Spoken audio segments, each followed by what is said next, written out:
A gente quer aqui. Vamos lá, pensamento sideral.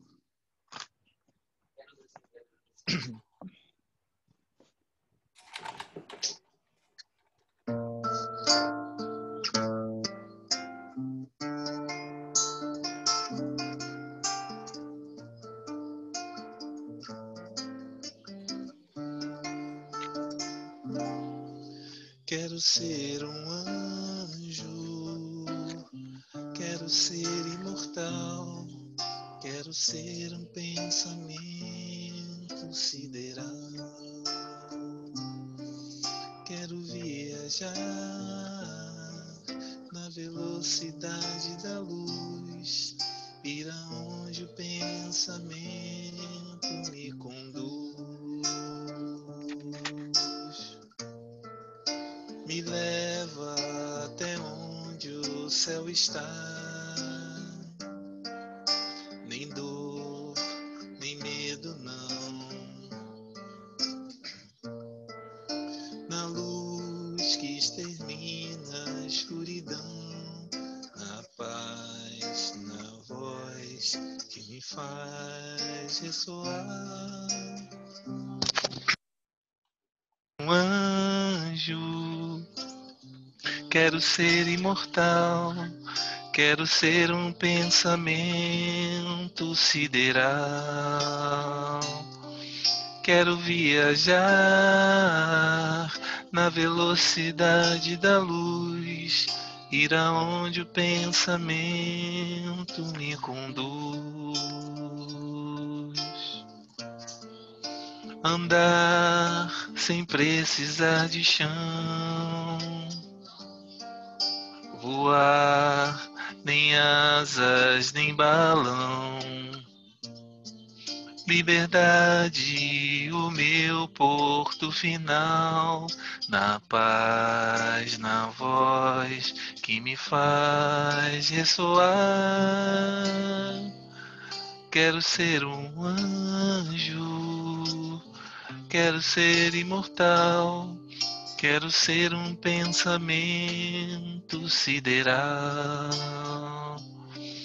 Quero viajar na velocidade da luz, ir aonde o pensamento me conduz. Que assim seja. Que assim seja. Assim será. Bom, então, bem-vindos a todos para mais essa nossa reunião. Hoje, então, teremos a palestra, né, do EAD com o João Pedroso, e depois temos o estudo do Livro dos Espíritos e a nossa vibração espiritual aí com a Cleide. Sempre uma reunião para a gente se elevar bastante. Além do que nosso querido Daniel já nos elevou. Boa noite, pessoal. Estamos organizando aqui os bastidores. Posso compartilhar aqui? Deixa eu só confirmar. Pode sim.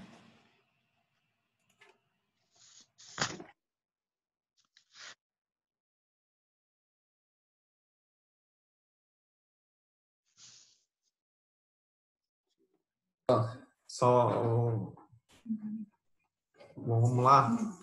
Vocês vão ouvir alguns barulhos aí de fundo. Vocês conseguem ver minha tela? Então, dá para ver? Sim. A tela? Tá. Bom, boa noite aí para todos. Dá para ouvir também, normal? Dá para ouvir bem. Então, beleza. Bom, eu vou começar o estudo. Vou sim, filho. Vou começar.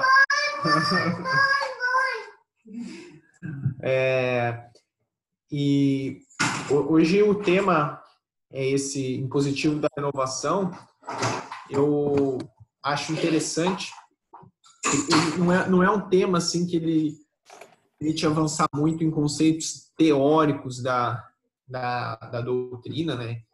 Por exemplo, perispírito, reencarnação, mas ele permite a gente fazer reflexões importantes, assim, principalmente da moral, né? Moral do espiritismo, a moral de Jesus. Então foi um tema muito legal de estudar para apresentar aqui hoje, porque é legal quando você pega algum desses temas, porque isso ajuda a gente a pensar, né? Eu fiquei essa semana aí preparando o tema e para mim foi muito bom. Então eu vou compartilhar algumas coisas aqui que eu pensei, que eu li e aí eu vou tentar terminar um pouco mais cedo hoje para a gente deixar aberto para discutir e tal, porque eu acho que isso acaba sendo bastante legal, né? A gente tinha comentado sobre isso na quarta passada também, de talvez reduzir um pouquinho o tempo, né? Então vamos ver. Mas é isso, espero que vocês gostem. É um tema que para mim me tocou bastante, talvez na semana que eu estava passando, nas coisas que tinham acontecido comigo e que eu estava pensando. Então me ajudou muito, né? No estudo, né? É aquele esquema, né? Que quando a gente tem que preparar, né? O negócio parece que é pra gente, né? Então, parecia que era o meu mentor falando comigo toda hora ali, coisas que eu precisava pensar. Enfim, então já agradeço de antemão aí a oportunidade e vamos lá. O objetivo desse capítulo do EAD é refletir sobre, né, a doutrina, explicar à luz da doutrina espírita essa passagem de Jesus, né? Ninguém deita remédio de pano novo em veste velha, e nem se deita vinho novo em odres velhos. Ela está em Mateus, mas ela pode ser encontrada em Marcos e Lucas. E eu também vi que ela pode ser encontrada no Evangelho de Tomé, que não faz parte, né, dos evangelhos que estão na Bíblia, foi encontrado um tempo depois, mas tem uma passagem parecida com essa. Então, tudo mostra que provavelmente que Jesus falou isso mesmo, né? Para contextualizar um pouquinho, eu peguei uma parte um pouco maior, só para a gente entender por que Jesus falou isso, né? Para quem que ele falou isso, que situação que ele falou isso, né?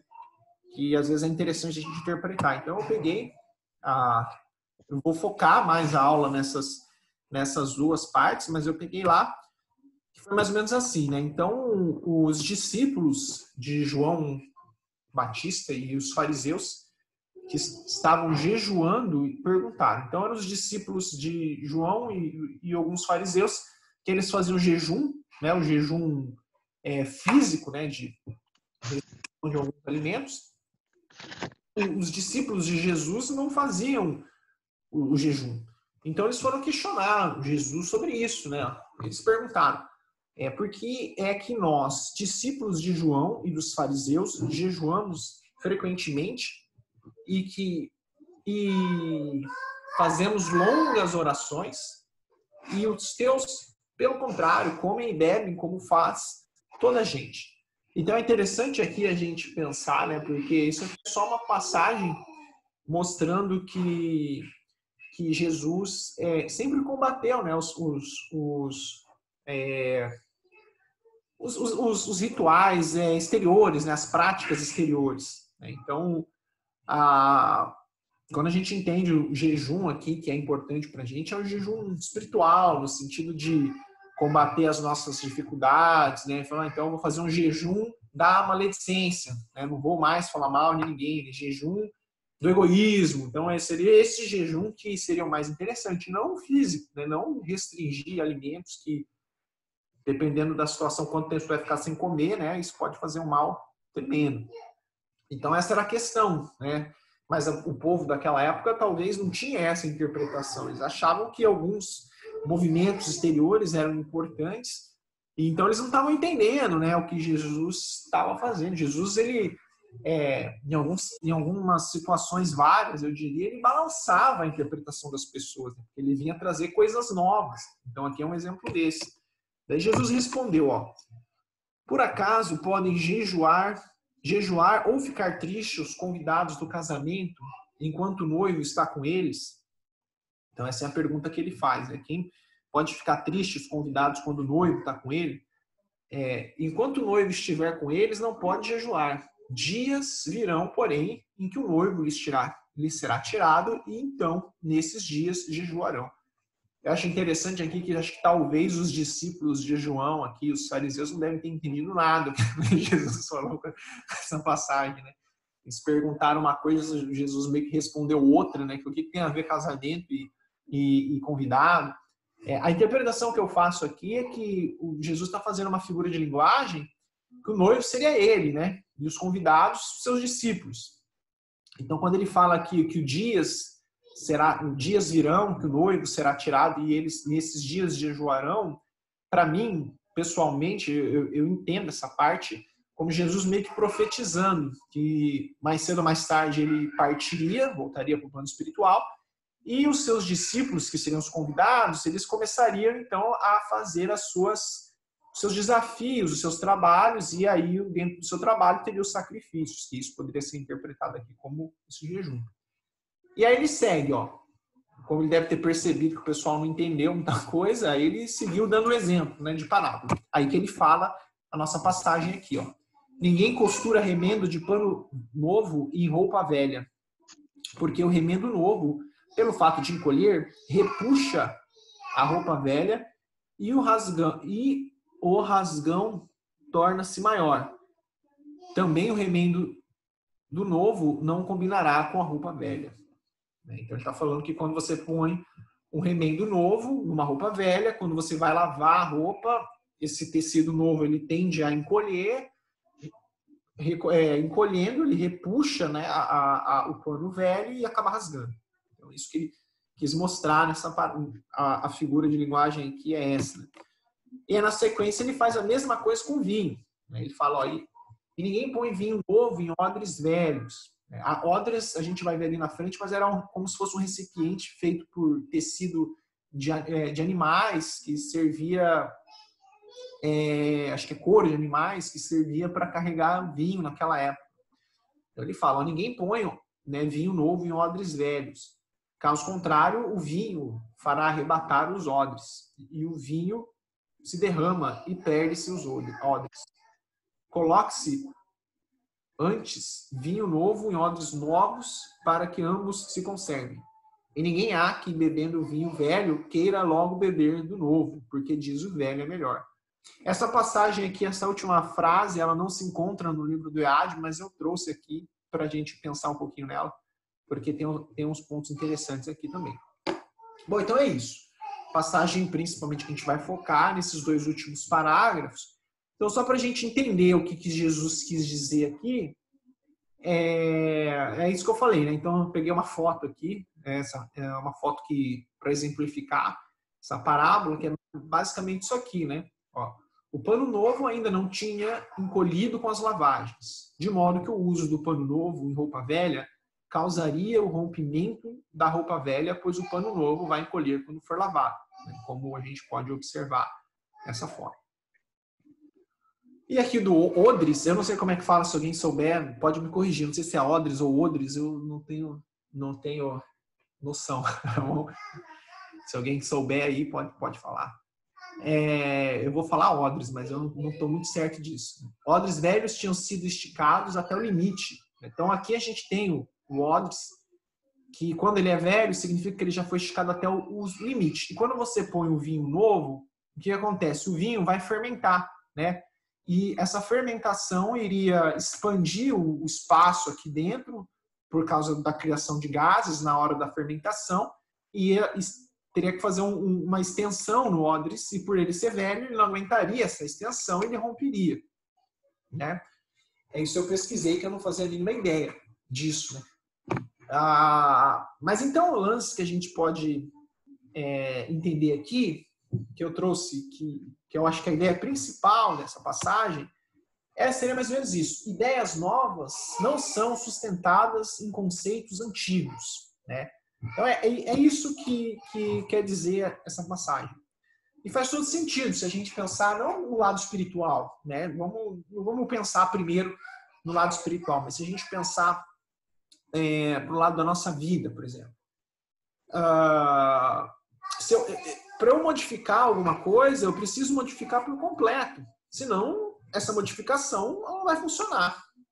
Então, por exemplo, eu estava pensando aqui, né, se eu quero emagrecer, né? Meu objetivo é emagrecer. Então, eu vou começar a fazer exercício, eu vou tentar fazer uma dieta, mas eu não deixo de comer aqueles beliscos durante o dia, né?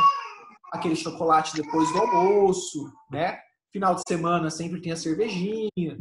Então, esses hábitos antigos, eu não tiro deles, né? Continuo fazendo. Então, o meu processo de emagrecimento não vai funcionar, né? Não mudei o meu conceito antigo, né? Por mais que eu queira fazer algo novo, né? As coisas antigas, eles não funcionam, né? Então, basicamente, esse seria o exemplo, né? Então, por exemplo, se eu quero parar de fumar, né? Então eu tenho que, por exemplo, talvez, né? No primeiro momento, me afastar daqueles amigos que saem sexta-noite e fumam, porque eu ainda não tenho um amadurecimento para sair com eles e não fumar, né? Então a gente tem que pensar nisso. É um processo interessante. Bom, e pensando no lado moral, né? Já que a aula aqui é mais indo para esse lado, então o lado moral seria isso, né? Não há como conciliar novos padrões mentais, os quais contribuem com a evolução intelecto-moral, com hábitos adquiridos que não mais atendam aos interesses do novo nível de evolução espiritual que se deseja alcançar. Então é isso. Então, por exemplo, se nós entendemos, conforme a doutrina espírita nos traz, nós somos espíritos simples e ignorantes e temos como objetivo a evolução intelecto-moral, então isso significa que tanto do ponto de vista intelectual quanto moral, né? Se eu começo a estudar o Evangelho de Jesus e eu vejo a necessidade de uma modificação de conduta, trabalhando no sentido de ser mais indulgente, no sentido de ser mais caridoso, combatendo meus vícios como egoísmo e orgulho, eu preciso deixar os meus hábitos de lado, os antigos, né? Senão eu não vou conseguir ter a minha modificação. E uma coisa que eu gosto de pensar aqui como exemplo seria a necessidade, então, de uma reeducação, né, dos nossos pensamentos. Acho que aí é o principal, né? Então, se a gente não mudar o nosso padrão mental, né, nas coisas que a gente pensa, da forma que a gente pensa, né, de tentar nos livrarmos dessa raiva, dessa angústia, a gente não consegue avançar no processo de transformação moral e no processo de evolução que todos nós necessitamos fazer isso, né? Afinal, é por causa disso que nós estamos encarnados, né? Então, esse seria o lance. E engraçado, eu estava pensando aqui agora, que veio na cabeça, né, como que esse momento, por exemplo, da pandemia, por exemplo, é tão importante para esse nosso autoencontro, né? Nossa viagem interior para descobrir realmente quais são então, os nossos hábitos antigos que nós precisamos mudar, né? Estava lendo o livro do Rossandro Klinger. Ele faz um paralelo com o deserto. E ele chama a atenção que a maioria dos messias, dos profetas, eles passavam um tempo no deserto, né? Por exemplo, Jesus, e fica isso muito claro para a gente também, Paulo, depois, né, que ele teve um encontro com Jesus, ele se afastou e ficou 3 anos no deserto, e que esse deserto é importante para a gente, né, olhar para nós mesmos. Então, esse momento talvez seja essencial para a gente parar, né, deixar as turbulências do dia a dia de lado e focar mais em nós, né? Olhar para a gente mesmo. O Divaldo, ele fala que ele sugere que pelo menos 2 vezes por semana, 20 minutos, a gente deveria parar e só pensar em nós, no sentido do que a gente precisa melhorar, por que a gente está fazendo aquilo, né? Olhar o que a gente já fez também como progresso, mas ele fala isso que pelo menos o ideal seria pelo menos o ideal, assim, na opinião dele, né? Cada um, mas o ideal seria parar um tempo durante o dia, fazer uma meditação e falar o que eu sou, né? Da onde eu vim, o que me incomoda, né? Então isso é interessante. O Evangelho, para ser integralmente entendido e vivenciado, requer rompimento com os antigos padrões comportamentais, então aquilo que a gente falou, assimilados ao longo das experiências reencarnatórias, aqui representados pelos símbolos de vestes velhas ou odres velhos. Então isso aqui que é interessante. As transformações que a gente precisa trazer para nós, e eu acho que fica interessante quando a gente pensa dessa forma, que a gente já vem carregando, como ele mostra aqui, por longas experiências encarnatórias. Então, talvez tenha algumas que é difícil de conseguir mudar, né? Seja difícil de conseguir mudar. Então, não tem problema nenhum, né? A gente tem que ter um amadurecimento de falar, não, aqui ainda é difícil, né? Porque, às vezes, a gente tem isso enraizado, né, em várias reencarnações. E uma frase que eu trouxe aqui para a gente pensar é isso aqui, né? A transformação ocorre de dentro para fora. Eu acho que isso aqui acaba sendo o essencial. Então, dentro desse processo de deixar, né, a veste velha para trás, é importante a gente pensar nisso. A transformação ocorre de dentro para fora, né? Então, e não de fora para dentro. Por que eu coloquei isso aqui? É para a gente pensar, né, que tudo aquilo que acontece conosco, se nós pensarmos num objetivo geral, tem uma única função: fazer a gente enxergar para dentro de nós mesmos, né? Então, por exemplo, se alguém faz alguma coisa que deixa a gente com raiva, o problema não é da pessoa. A pessoa só foi uma ferramenta que a vida nos deu, mas uma ferramenta necessária para a gente olhar. Não, por que eu fiquei com raiva, né? Por que eu fiquei triste com isso? Então, o olhar não é o outro. Não, o outro me deixou triste por causa disso, daquilo. Não, porque eu fiquei triste com a atuação que ele fez, né? Então, dentro dessa mudança é importante, né, a gente ter esse olhar interior e pensar sempre disso, né? Sempre nisso, né? A transformação ocorre de dentro para fora. Por isso que muitas vezes quem é da área da educação pode falar melhor do que isso, melhor do que eu sobre isso. Mas tem gente que utiliza no processo de ensinamento técnicas de perguntas, né? Porque quando você faz a pergunta para a pessoa, essa pergunta mexe com o interior da pessoa. Em vez de você explicar, já chegar explicando, né? Faça perguntas, que isso ajuda. Por isso que em muitos casos Jesus sempre respondia perguntas com perguntas, para a pessoa tocar dentro da pessoa e aí começar uma transformação e uma modificação. E ninguém... Agora vamos nessa parte aqui, né? E ninguém acha... João, Pode falar. Só antes de você continuar, eu estava aqui refletindo nisso que você estava falando, da transformação de dentro para fora, né? E é tão verdade isso, né? Que se a gente olhar na natureza, né, a gente vê isso, como funciona essa transformação de dentro para fora. Se você pegar, né, a lagarta, né, ela se transforma de dentro para fora, né, que se torna uma borboleta. Se você pegar algumas plantas também, elas morrem para dar vida a outras. Se você pegar, por exemplo, uma bananeira, para que possa dar um novo fruto, você tem que cortar ela. Você tem que cortar ela no meio para poder nascer um outro e dar um novo fruto. E nós também, né? Se a gente parar para pensar, nosso corpo fica velho, né? A gente deixa o corpo para tomar um novo corpo, né? Então isso é muito verdade, né? Essa questão da transformação vir de dentro para fora. E a gente sempre acha que é de fora para dentro, né? Muito legal só isso. É legal isso mesmo, que a gente consegue pegar vários exemplos da natureza, né? A gente começa a ver que a lei da natureza é uma só, né? Ela talvez sofra algumas adaptações, né? Frente o reino que ela se encontra, mas é bem isso que você falou, né? O exemplo é perfeito. Bom, e aí... Pode voltar uma só para eu... Pode falar. Você pode voltar uma tela? Aí, obrigado. Gostei muito desse slide. Eu vou fazer um capture. Obrigado.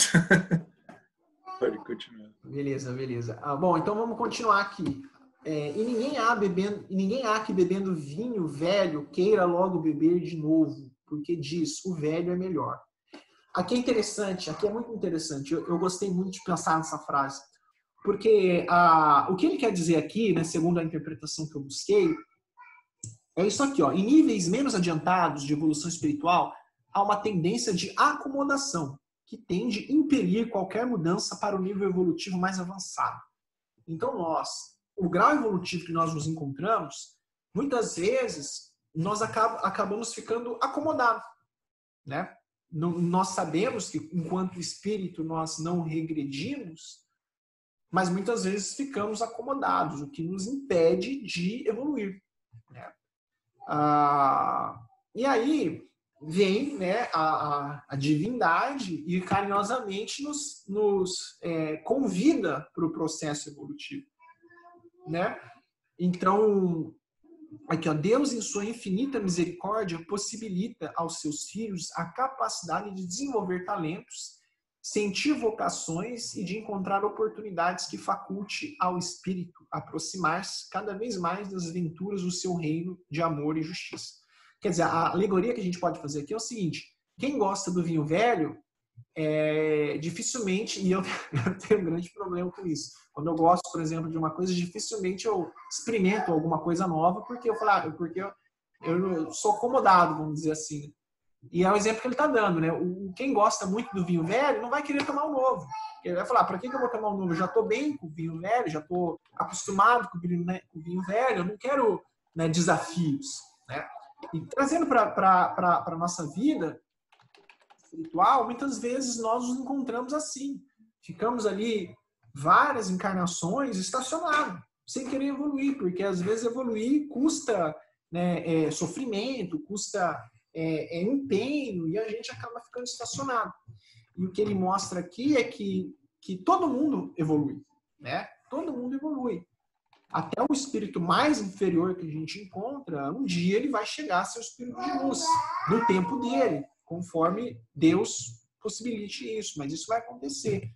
Então, muitos sofrimentos que acontecem com a gente na nossa vida é um convite carinhoso da divindade para fazer a gente voltar a evoluir, como se fosse um tapinha assim nas costas, falar: vai, meu filho, vou mandar, porque a lei é do progresso, né?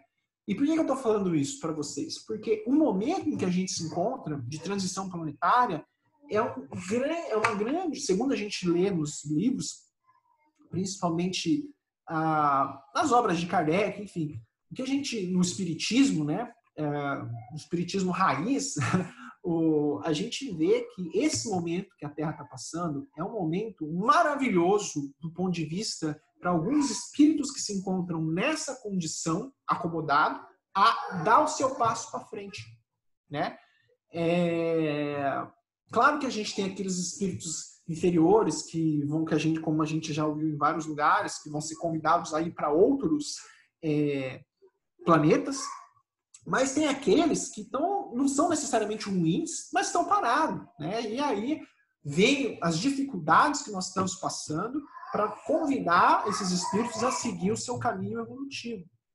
Por que eu estou querendo dizer isso? Porque a gente encontra, né, muitos lugares, sei lá, fazendo um tipo de terrorismo, né? Até mesmo fontes espiritualistas, não vou dizer espírita, mas fontes espiritualistas, né, que a gente vê um certo terrorismo, falando que está tendo uma guerra espiritual, do mal contra o bem, e que a gente precisa fazer a nossa parte, senão o mal vai vencer.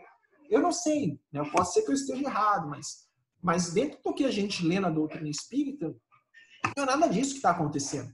É claro que a gente tem muitos espíritos inferiores, mas dizer que está tendo uma guerra, a gente tem que lembrar que quem está no comando é Jesus. E que o mal é importante para o nosso processo evolutivo, como ele mesmo disse, né? Como Jesus mesmo disse.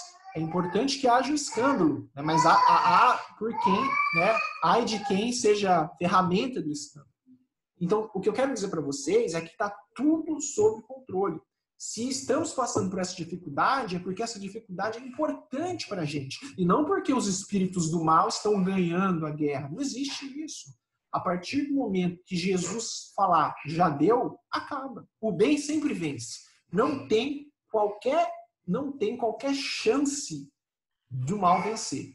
Se aparentemente nós achamos que o mal está vencendo o bem, é uma questão de ponto de vista. Tá? Se nós analisarmos da forma profunda, vamos entender que está tudo sob controle. Se estão acontecendo as coisas que estão ocorrendo, é porque Jesus e Deus, né, no caso, estão permitindo isso, Deus, nosso Pai, Jesus como governador da Terra, porque é importante para o nosso processo evolutivo. Então, tenhamos calma, né? Nada de terrorismo, nada de apavorar. Vamos fazer a nossa parte, sim, que o processo evolutivo é importante, mas falar que as trevas estão dominando e que os espíritos trevosos estão fazendo acordo para ficar na Terra, não sei, mas para mim isso soa mais um terrorismo. E quando a gente lê Kardec fala que mensagens que causam muito impacto, que acabam muito causando terrorismo, assim, são mais característicos de espíritos levianos e pseudo-sábios. Então, fiquemos atentos. Mas lembrando, né, que, como a gente falou aqui, tem muita gente que fica estacionada, né, no processo evolutivo. É importante a gente pensar que tem tempo para tudo, né? Acho que comi uma letra aqui, acho que era tem tempo para tudo. O que eu quero dizer? É que, assim, a gente só tem que se preocupar conosco, né? Tudo bem que a gente encontra na nossa trajetória um monte de pessoa que está acomodada, pessoas que têm um ponto de vista diferente do nosso, pessoas que acreditam em coisas diferentes que a nossa, mas, assim, nós precisamos respeitar, né? Daí eu trouxe essa mensagem aqui interessante, que fala o seguinte, ó: há indivíduos que se aferram à rotina, aos preconceitos sociais, às conveniências mundanas, ou por comodismo ou por orgulho. Ele fala o seguinte, ó: quais odres velhos que não suportam vinho novo? Tais pessoas são inacessíveis às ideias novas. Com pessoas dessa categoria, um trabalhador de boa vontade do Evangelho e do Espiritismo nada tem a fazer. É deixá-los entregues ao cuidado do Pai Celestial, que por meio das reencarnações em ambientes diversos lhe modificará a atitude mental, transformando-as em odres novos, aptos a receberem o generoso vinho novo das ideias novas e progressistas. Ou seja, para essas pessoas a gente tem que praticar nossa indulgência, né? Cada um tem o seu tempo. Não tem como a gente, né, pegar, dobrar o conhecimento, abrir a cabeça da pessoa e colocar lá dentro. Isso não existe. Então a gente tem que respeitar. Nós temos que estar abertos para ajudar aquelas pessoas que nos procuram, né? Mas nós sairmos tentando convencer as pessoas, isso não funciona. Nós precisamos praticar a indulgência, porque cada um tem o seu tempo. Deixemos então para Deus, que é o nosso Pai e nos conhece melhor que qualquer uma de nós, né? O nosso tempo, que vai ser importante para o nosso amadurecimento. Isso tão é verdade, que se nós pegarmos Jesus, que é a nossa referência, e é a nossa referência em tudo que a gente queira, né? Se você quiser pegar um melhor líder, então vai em Jesus. Se quiser pegar um melhor um melhor psicólogo, vai em Jesus, né? Se pegar melhor pessoa que promove a didática, a educação, vai em Jesus, né? Pegar um exemplo melhor de coragem, vai em Jesus, melhor humildade, vai em Jesus. Então, Jesus, ele é a nossa referência para tudo, né? Tudo que nós quisermos da nossa vida, vamos encontrar em Jesus algum exemplo que pode nos ajudar. Por que eu estou falando isso? Porque aqui, nesse praticar a indulgência com o grau evolutivo de cada um, vejam vocês, Jesus é o espírito, pelo menos que a gente entende como o mais perfeito que já encarnou na Terra, que veio pregar a boa nova. Ele nunca tentou convencer ninguém, né? Nunca tentou, mesmo quando ele fazia curas, ele nunca falava para a pessoa, ó, agora que eu te curei, você tem que virar meu seguidor, tem que virar meu discípulo, agora você tem que pregar as minhas ideias. Ele não fazia isso, né? Ele deixava a pessoa livre para fazer o que ela bem entendesse. Alguns começavam a seguir eles, outros não. Então, Jesus entendia que cada um tinha o seu tempo, né? No próprio livro do Emmanuel, quando acontece o encontro, né, do senador Publio Lentulus com Jesus, Jesus olha para ele e fala: você tem a opção de me seguir ou hoje ou durante depois dos séculos, né, ao decorrer dos séculos, né? Então ele sempre permitiu que todo mundo aceitasse. Então, se Deus é misericordioso conosco, né, ele respeita o nosso grau evolutivo, respeita os nossos erros que nós tantos fazemos, então nós também temos que respeitar aqueles que não pensam como nós, né, que têm um outro ponto de vista e que muitas vezes a gente sabe que talvez, né, ainda estão apegados pelo orgulho, não seguem a vida, não ligam para a vida moral, por exemplo, né? Então, a única responsabilidade que a gente tem, a princípio, é conosco mesmo. né? Depois com aqueles que estão mais próximos de nós, mas mesmo esses a gente não tem a capacidade de mudar. O que a gente tem mesmo a capacidade de mudar somos nós. E aí uma outra interpretação do vinho que eu busquei aqui, né, da maceração da uva, né? Então, para fazer o vinho, a uva precisa ser macerada. E aí o livro traz lá, né, ó. Da mesma forma, é preciso que o espírito se entregue à maceração das provas existenciais através dos inevitáveis sacrifícios, a fim de que surja a essência do homem de bem liberto das imperfeições. Então, isso aqui é a comparação né, da fabricação do uva, da fabricação do vinho, né, que a uva é macerada. Então, a gente poderia interpretar que para nós criarmos conceitos novos, né, às vezes os sacrifícios são inevitáveis.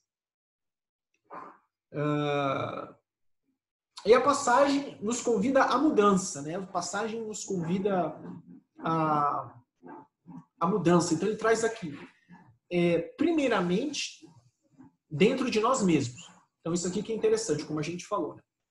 Cujas transformações se refletirão depois em todos os campos da nossa existência, no nosso relacionamento com os familiares, colegas de trabalho, amigos, inimigos e ainda nos meios em que colaboramos desinteressadamente com os serviços do próximo. Então é isso, o nosso foco é esse. A partir do momento que a gente muda, né, essas nossas ações acabam influenciando naquelas pessoas que estão mais próximas de nós. Então, talvez assim a gente pode ajudar a mudança do outro, através do exemplo da nossa mudança. Então, o objetivo é esse, focar em nós e aí, com isso, vai tentando ajudar os outros. Mas o importante é isso, é criar essa consciência, né? Criar essa consciência da necessidade de mudar, que nós não estamos aqui a passeio. Então, olha o que a passagem chama aqui, ó. Todo esforço individual, no sentido de melhorar nesta vida e resistir ao arrebatamento do mal, só pode ser realizado conscientemente, por disposição própria, distinguindo-se claramente os impulsos íntimos e optando-se por disposições que nos levem à mudança de comportamento. Então, é isso que ele está chamando aqui a atenção. Que a gente tem que ser consciente disso. Né? Então, a gente tem que ter... assim, não dá para só levar. Né? Não dá para só levar. A gente precisa de olhar para dentro da gente realmente de uma forma consciente. Olhar para os nossos defeitos, olhar para onde a gente precisa melhorar, né? Como está no livro dos Espíritos, né? Conhece-te a ti mesmo, né? Então, e aí quando Kardec pergunta, né? Responde para o Santo Agostinho, né? Conhecemos essa máxima, mas a dificuldade está justamente nisso. Como a gente pode fazer para nos conhecermos, né? E aí ele vai lá e escreve um monte de coisa, né? O que ele fazia quando ele estava aqui na Terra, que ajudou a fazer essa transformação. Né? Opa! Eita, aqui. Mas é preciso ter paciência, porque a mudança ela não ocorre do dia para a noite. Né? Para pensar. Se muitos dos nossos defeitos eles estão enraizados e a gente já traz em diversas reencarnações, não é nenhuma que a gente vai conseguir mudar, né? Então, e eu trouxe um exemplo aqui de Paulo, que eu acho muito interessante. Essa parte aqui, se eu não me engano, acho que é alguma carta aos Romanos, eu não estou muito certo disso, poderia ter colocado a referência aqui. Mas que ele fala, porque não faço o bem que eu quero, mas o mal que eu não quero, esse eu faço. Né? Então, a princípio, essa carta de Paulo, eu entendi que ela fala das dificuldades que ele tem em seguir o caminho certo. Né? Ou seja, não basta só ter o conhecimento. Né? Então, a luta é constante nas nossas modificações. Então, isso que ele traz aqui para a gente. Né? E aí, para finalizar, né, como eu falei, preparei aqui uma coisa um pouco mais curta hoje. Tudo bem, a gente fala, né? Eu fiquei aqui 35 minutos falando para vocês da necessidade da mudança, que para seguir o caminho do Evangelho, o caminho de Jesus, nós precisamos modificar os nossos hábitos antigos, que já não combinam mais com as ideias da Boa Nova. Mas tudo bem, como fazer isso, né? Quais são as ferramentas que a gente pode ter que pode nos ajudar nessa modificação, nessa reforma íntima, nesse autoconhecimento, né? E aí eu trouxe, até para fazer uma homenagem às meninas que estão estudando no Joana de Ângeles, eu trouxe um pedaço bem pequeno, né, desse texto, um ser consciente, que uma vez eu ouvi numa palestra do Rossandro, que ele abordou sobre isso, e eu fiquei com ela na minha cabeça, eu achei que seria um momento de pôr aqui, então eu fui atrás do texto, dei uma lida e trouxe alguns pontos aqui para a gente, que eu acho muito interessante, né? A forma madura que a Joana de Ângeles ela traz nesse texto sobre a necessidade da reforma íntima. E ela fala o seguinte, ó, o ser consciente deve trabalhar-se sempre, partindo do ponto inicial da sua realidade psicológica, aceitando-se como é e aprimorando-se sem cessar. Então a gente tem que aceitar como nós somos, né? E sem melindre, sem nada, né? E trabalhar, né? E aí o segundo parágrafo que eu achei assim maravilhoso, que foi esse parágrafo que ficou na minha cabeça, que ele citou na palestra dele, que eu busquei por esse parágrafo, né? Que fala o seguinte, ó: somente consegue essa lucidez aquele que se autoanalise. Então, mostrando que a mudança ocorre de uma forma consciente, né? E fala aqui, ó, disposto a entregar-se sem máscara e sem deterioração. E essa frase que eu achei assim perfeita, ela fala o seguinte: para isso não se julga nem se justifica, não se acusa e nem se culpa, apenas descobre-se. Porque a gente tem talvez uma forma de defesa, né, que sempre quando a gente descobre que a gente é egoísta, a gente fala, não, mas é que o outro fez aquilo comigo, né? Então a gente tenta se justificar, ou então a gente tenta se culpar, não, eu sou assim mesmo, eu não vou mudar, né? Então ela meio que fala aqui, ó, sem melindre, né? Sem melindre, né? Só se autoanalisa, se encontra, se descobre, né? Eu acho que isso é maravilhoso.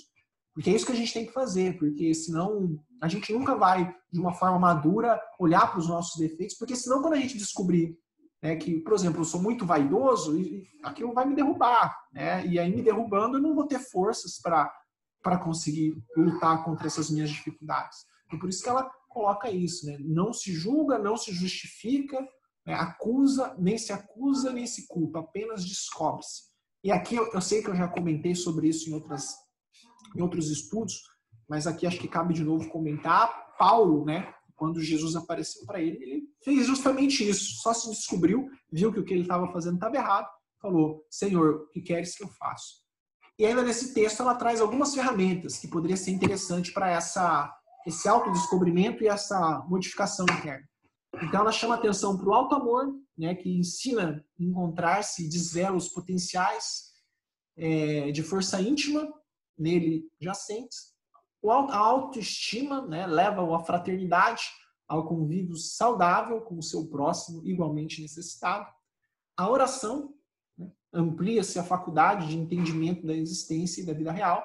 A relaxação proporciona harmonia, horizontes largos para o movimento. E a meditação ajuda a crescer de dentro para fora, realizando-se em amplitude e abrindo-lhe a percepção para os estados alterados de consciência. Então, com essas 5 ferramentas aqui, talvez a gente pode começar ali a nossa autoanálise e começar a tentar trabalhar nas nossas dificuldades.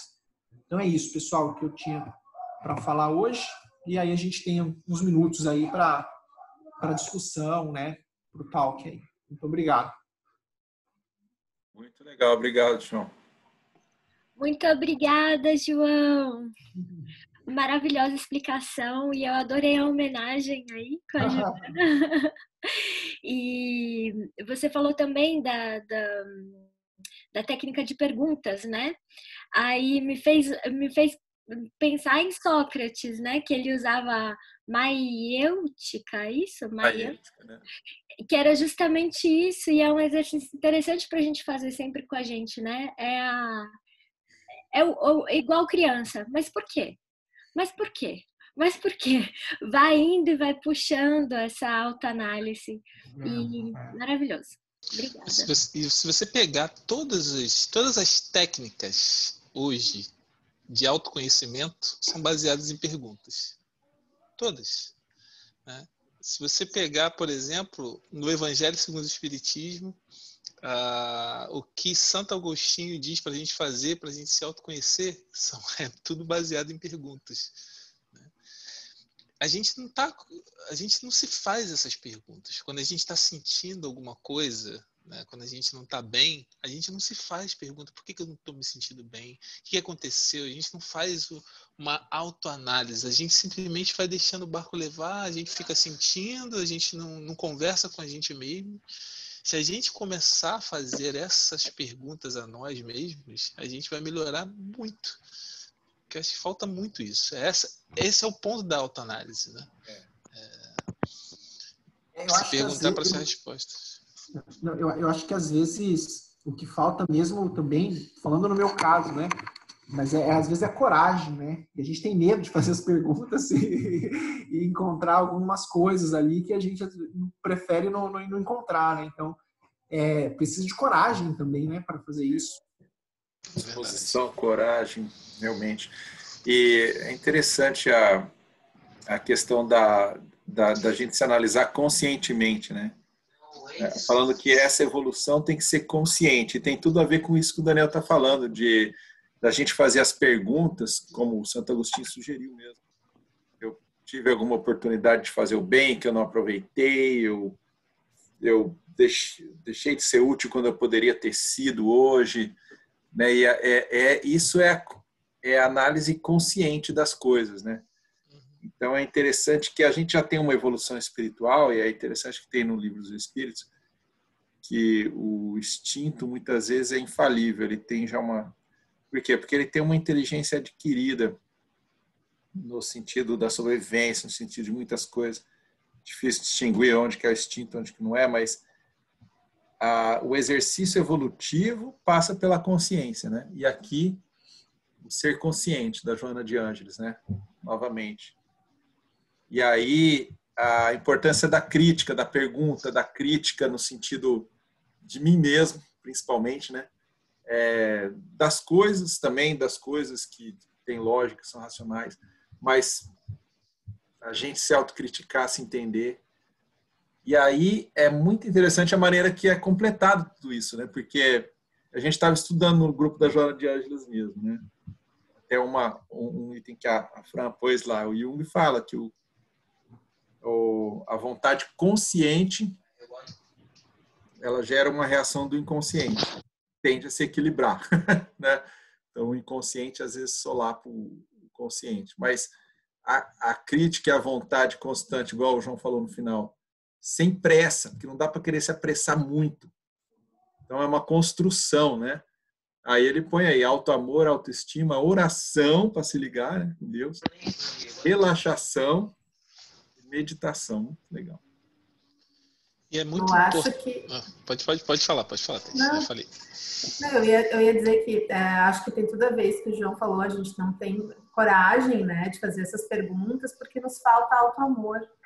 Nós não fazemos esse acolhimento de quem somos, que é o que a Joana está dizendo, não tem como a gente melhorar aquilo que a gente nega que existe, né?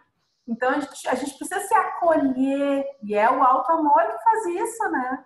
Então a autoestima, a estima de si mesmo, o amor por si mesmo, e isso significa nos amar com todas as respostas que a gente talvez não goste de descobrir, né?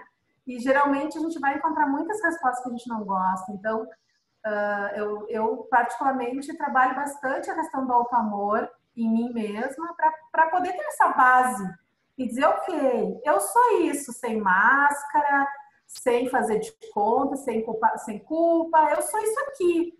Agora, o que eu posso melhorar, sabe?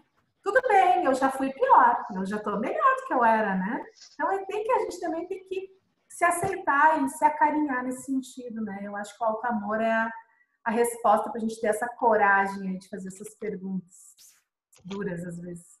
Se a gente parar para analisar nós, né, a gente tem medo disso porque a gente traz na nossa bagagem reencarnatória momentos de muitas derrotas, de muita escuridão que fez a gente cair, fez a gente ficar com remorso, fez a gente ter culpa. E hoje, quando a gente fala, né, de olhar para dentro de nós, a gente tem esse medo.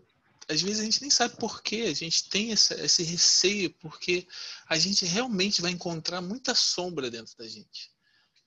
Mas é necessário, mais do que nunca, encontrar essas sombras para que a gente possa colocar luz, para que a gente possa iluminar essas sombras. Senão a gente não vai crescer. A gente precisa ter contato com as sombras que a gente tem. A gente precisa ter contato com aquilo que a gente precisa melhorar e que está ruim dentro da gente. Porque senão a gente, mais uma vez, vai procrastinar a nossa evolução. Né? E a gente perder tempo, e a gente perde tempo. E uma coisa que eu estava pensando para completar isso, né, que como as coisas são maravilhosas, né? Primeiro como estímulo, né, como um ponto otimista, a gente tem Jesus do nosso lado, né? Porque Jesus veio para esses que querem se modificar, né? Em toda a vida de Jesus, isso foi o melhor exemplo que ele deu. Tanto é que quando ele apareceu, depois que ele morreu, né? Quando ele apareceu para Maria, que segundo alguns é a melhor transformação que ocorreu no Evangelho foi a Maria de Magdala, né? Então, chamou Paulo, né, que era Saulo, e matava os cristãos. Então, Jesus vem para aqueles que estão ali no trabalho da reforma. Né? Então, temos ao nosso lado Jesus para nos ajudar e para a gente rezar e conectar com ele. E outra coisa que eu pensei também que nos ajuda muito é o esquecimento do passado, né? A forma com que a gente esquece os nossos defeitos, isso é maravilhoso, porque vai que você descobre o que você foi no passado, então você então, ter Jesus do nosso lado, que veio para nos ajudar nessa transformação, e o esquecimento do passado são ferramentas importantes que a gente não pode deixar de lado. Eu acho que é importante também a gente fazer todo esse trabalho, mas com muito cuidado mesmo de não se julgar, né? Esse que é o grande problema nosso. A gente, vem alguma coisa, você julga o tempo todo, você se critica muito. Então, se aceitar como você é, né? E a partir daí tentar mudar alguma coisa, mas fazer o trabalho sem muita crítica, sem muito julgamento. Eu acho que isso ajuda. Sobre tudo isso que vocês estão falando, eu também me remete à autopunição, né? Que a gente tem que cair na autopunição, exatamente. E é falta de amor, porque daí a gente peca, né? A gente começa a se castigar. Imagina, a gente está cometendo uma violência, a gente está faltando com a lei de amor. E é também uma arrogância, né? É nossa soberba. Então, é principalmente o convite, como o João falou. Jesus está do nosso lado e ele fala: vem a mim que sou manso e humilde de coração. Né? Então, assim, não precisa ter medo dos teus erros, das tuas faltas.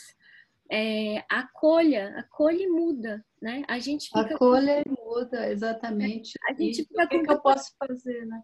A nossa vaidade fica ferida, né? Nossa, eu sou ruim, a gente quer esconder, daí é o nosso orgulho. Então, é contrário também à lei de amor. No final, é tudo amor, né? Que a gente está engatinhando ainda nessa arte. E a gente precisa resolver... Pode continuar, Fran.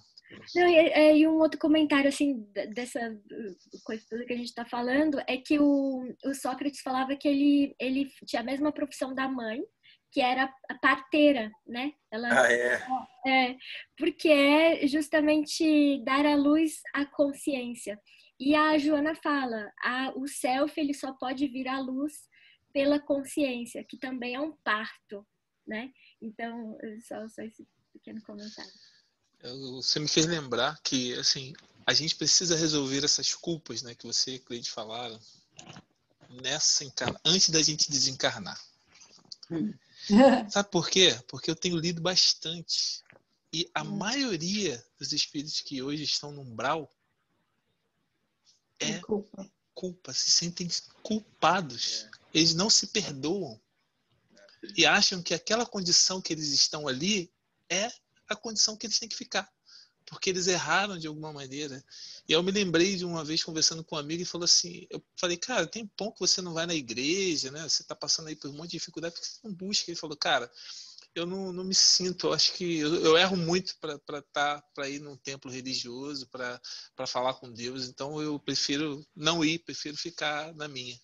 Falei, mas lembra da parábola do filho pródigo, né? Que quando a gente se arrepende, quando a gente, né, se predispõe a mudar, Deus sempre acolhe a gente, Deus é misericordioso.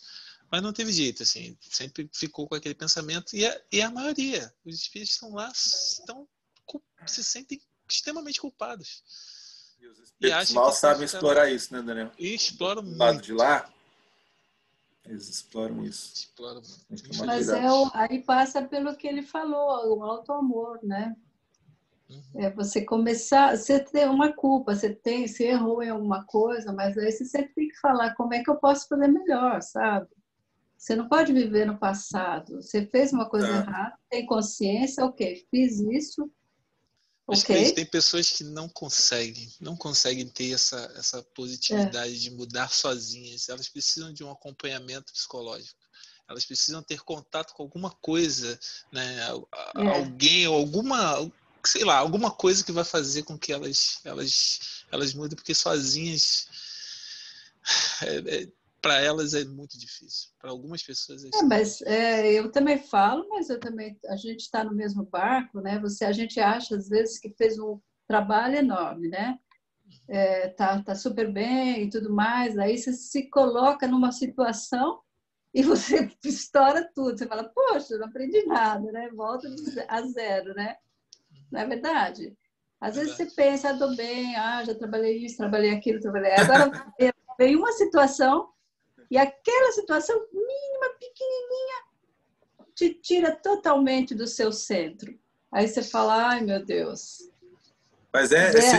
Mas é Jesus trabalhando com a gente, né, Cleide? Porque exatamente. Você viu a palavra de Jesus com o menino, o moço rico?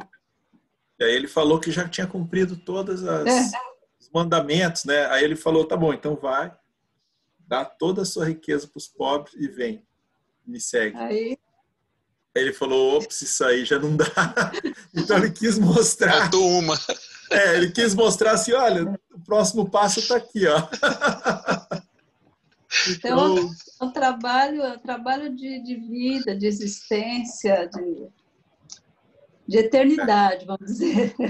Verdade. E uma coisa que me veio muito na cabeça aqui, eu vou falar, até combina com o que o Daniel estava falando, da gente voltar um pouco à fonte, entre aspas, uma coisa que me fez muito bem, né? Por exemplo, fui lá, tudo bem que foi uma situação complicada, né? Fiquei com a minha mãe, ela tá mais velhinha, tudo. Fui lá, fiquei no hospital com ela, dei comida na boca dela, igual eu dou com minha filha. Então, é uma coisa assim interessante, ainda mais para a gente que está aqui, nem sempre pode fazer, mas às vezes pode dar uma chamada a mais por semana, às vezes pode, sabe, pequenas coisas. E eu posso dizer de experiência que me fez muito bem. É uma coisa que a gente tem tantas dificuldades para se conhecer, para se perdoar, tantas coisas, né? E esse dever filial de voltar, de certa forma, e ajudar quem nos ajudou tanto, eu acho que psicologicamente tem uma força tão grande de dar uma paz para a gente, sabe, inteiro. E às vezes não é uma coisa que você precisa... Estou falando de um sacrifício, de tanta coisa que a gente está sob nossas responsabilidades aqui também. Estou falando de pequenas coisas. Principalmente os pais, né? Parece que não, mas você vai ficando mais velho, você vai ver. Você vai ficando mais velho, de repente, seus filhos crescem, cada um vai para um país, você vai ficar sozinho, aí você vai sentir o que é que você, de repente, fez para tua mãe, de certa forma, de repente, ela nunca falou nada, né? A gente tem esses aparelhos todos, hoje em dia, a tecnologia, que nos ajuda muito, né? Eu me lembro quando eu morava na Inglaterra, não tinha nada disso, sabe? E era difícil a comunicação, você tinha que escrever. Sabe? Aquela coisa toda, falar no telefone era muito caro, né? Hoje em dia você pode falar com a tua mãe Graça todo dia, com se você quiser. vídeo, com tudo. Todo dia você pode Participar. ligar, né? Exato. Eu acho que facilita muito, né? E, aproxima as pessoas, né? Mais nesse momento que a gente está vivendo. Né? Gente, passou 2 minutos. Opa! Cleide, é contigo. Eu vou fazer uma meditação que agora eu ia fazer uma, mas é uma antiga também, mas é sobre a gratidão, né? Que eu acho que é uma das formas também da gente transformar bastante a gente, né? É a gratidão. Que não é minha, né? É da Yoga Mudra.